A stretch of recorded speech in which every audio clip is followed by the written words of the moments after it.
Thank you for joining us tonight, especially given the growing concerns about the spread of respiratory illness caused by the coronavirus and the possible impact on our schools.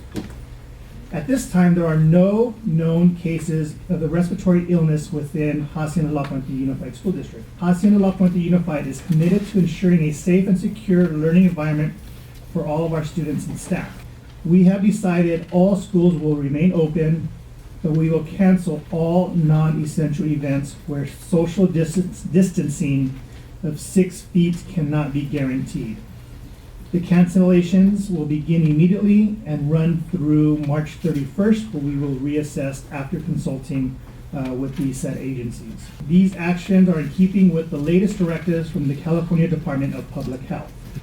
Those plans include the potential to close one or more schools should exposure become an issue. Remember, at this time, there are very few cases in Los Angeles County. Still, in preparation, we are developing instructional plans to ensure that critical instruction will continue, as will our free and reduced plans meal should the district close. We see how hard it is. I watched everybody here in the room today. So many people haven't seen each other in a while. There's hugs, there's kisses, there's handshakes. I heard people say, "I'm not afraid to get this." Ladies and gentlemen, that's the problem.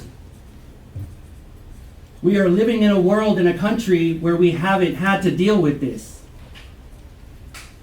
And we are willing to risk people's lives. HLPTA is very clear. We will not risk our members' lives. We will not risk our students' lives. A Yale University sociologist and physician said, "If you wait for the case to occur in your school, you still have wound up closing the school.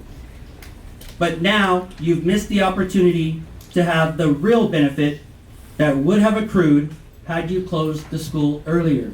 Let's not fool ourselves that by throwing a digital tablet or laptop in front of a student that we are providing them an education.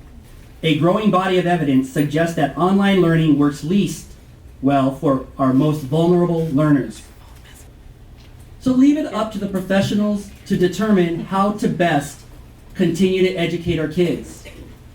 Please don't give in to random political pressure or random opinions from people who are not the ones whose job in it. Don't ask me the best way to put out a fire. Ask a fireman. This is not a rash decision. I've seen stuff posted online, and those are lies from anybody that says that all of a sudden this decision has just been made randomly. People have been doing their jobs every single day, and on top of that, trying to prepare for all potential situations. This is very, very serious.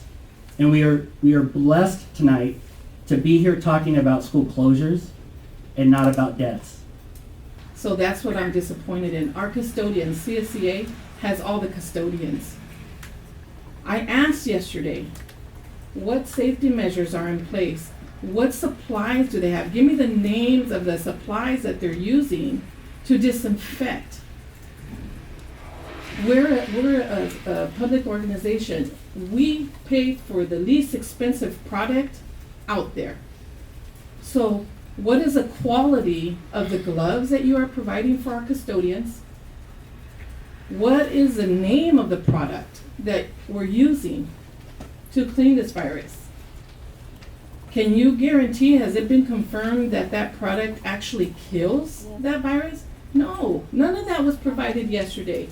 But our custodians were out there doing what they needed to do to make sure that the campus was going to be as safe as possible. None of that was taken into consideration. I'm a school district employee and I don't even know what's going on. You guys should have came out and told us exactly what was going to happen. Close the schools. The interim superintendent could have made that decision. We don't need school board action for that. What is going on here, you guys? We're one of the last schools to take some kind of action. Okay? But if this was going on yesterday, the conversation should have happened yesterday and today. So I'm going to ask that you also close the school for the safety of the students, the staff, the community, but put some safety measures in place to make sure everyone is safe. Thank you. And to the people that are watching on the live feed, they're watching all of this. Their parents are just upset. They don't understand why this decision hasn't been made way early in this morning. Every single surrounding school district in here around us has already made a decision. Every single one of them. But I guess we can't decide, hey, let's go ahead and commit ourselves to close our schools and keep our kids protected, our employees protected, our employees, everybody. Shameful. And guys that are watching live and everyone here, remember in November, remember this day, the fact that they couldn't make the simple decision. Vote them out. And remember, she wants to run for school board. Last night, and I told my wife, at the board meeting, Mr. Duarte has said that the schools are not going to be closed. And she says, well, and I can understand to a certain extent that the schools cannot be closed because a lot of the parents do depend on the schools. And what's going to happen also is that a lot of children are going to fall back, especially in La Puente, that our schools are underperforming. So what's going to be happening in Hacienda La Puente Unified is we are going to be dismissing students beginning Monday, March 16th. There will be no students on campus. That's going to be in effect until potentially April 13th, which is after our spring break. So it's no students for 3 weeks and then spring break. And then we'll reevaluate that in consultation with the state, with the County of Public Health and the Los Angeles County Office of Education. It has been a whirlwind in the last 24 hours. For those of you who were at our board meeting last night, you know, we announced that we were ending all non-essential travel, field trips, assemblies, suspended all sports games, because at that time last night when we had our board meeting, one school district in California was closed, and that's because that one school district had a child who had contracted COVID-19, and the school district made the decision to close because they had a positive case of a child in their school district. Wake up this morning, LAUSD announced, San Diego Unified announced, and then Long Beach Unified announced, and then it's been a whirlwind of districts announcing today.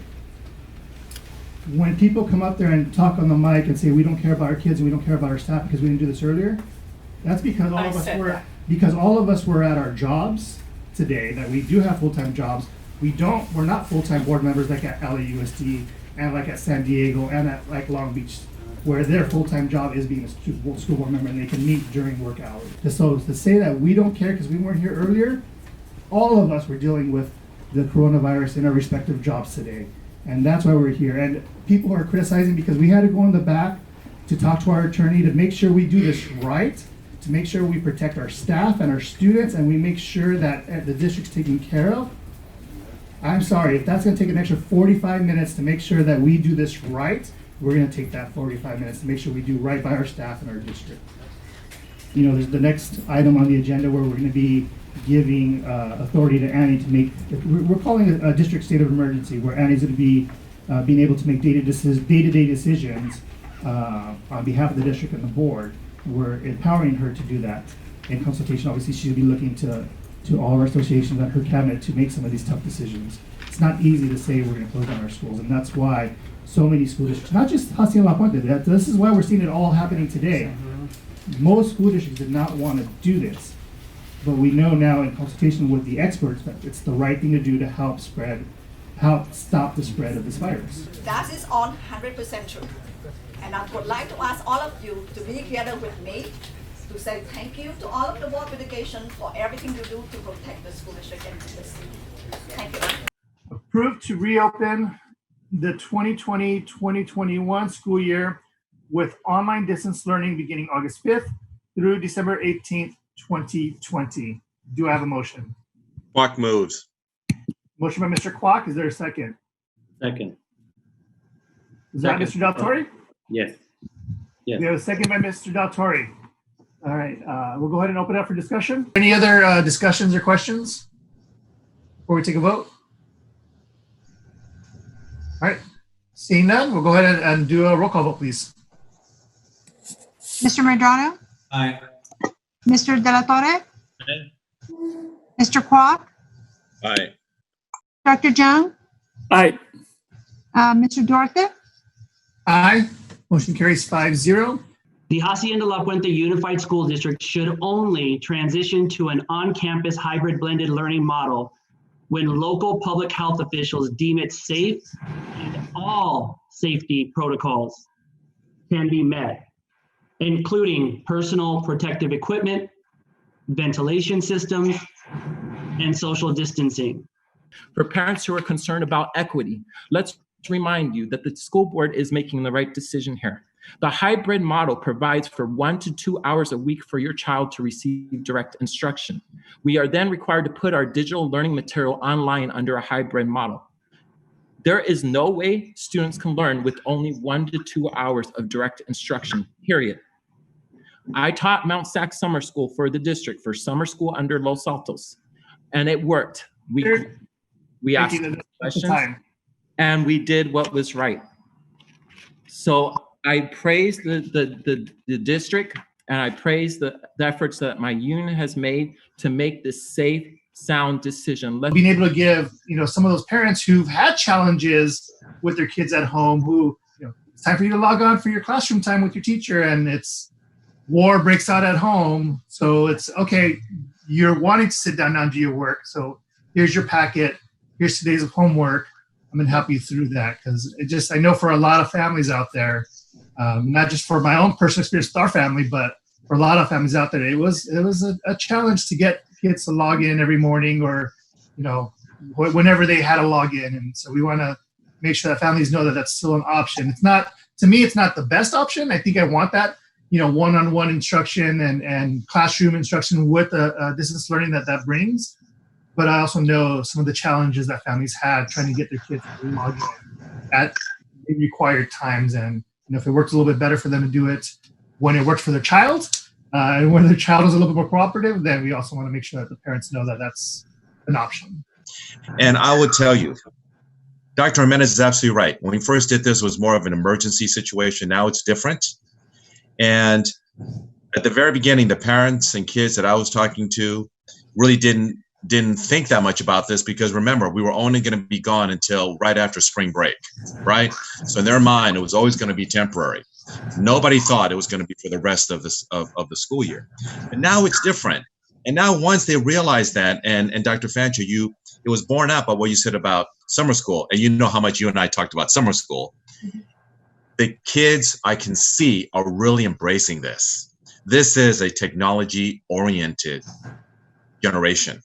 So I'm bullish on this, because I think our teachers are phenomenal. I think our staff are phenomenal. I think our leadership is phenomenal. I think our administrators are equally so. So I can see this. I can see that this is paving a way to a great future, not treading water, but making it better from an educational standpoint across our entire school district.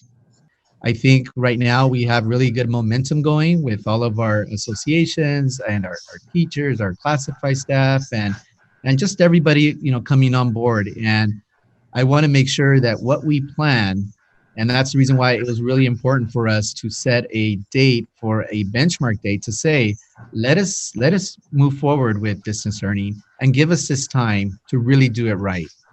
And so I'm looking forward to really seeing the positive impacts and the results, and having our teachers use Canvas. I've used Canvas before, but I actually like Google Classroom. I mean, that's just me, because I think it's easier, and I like to integrate a lot of the Google Classroom features. But our students can learn. They can learn many things, and I think this is a really great opportunity to really close the equity divide with respect to access. We talked about course access with respect to the digital divide, and really provide that opportunity so that our students are engaged. There are students that learn in different ways, and we don't have to go on and on, but we know that students learn differently. And I'm very pleased and happy to hear the report. I hadn't heard it earlier with respect to the number of students that were successful through the summer learning program. So I would venture to say we are going to see that, because we're engaging students in different ways. So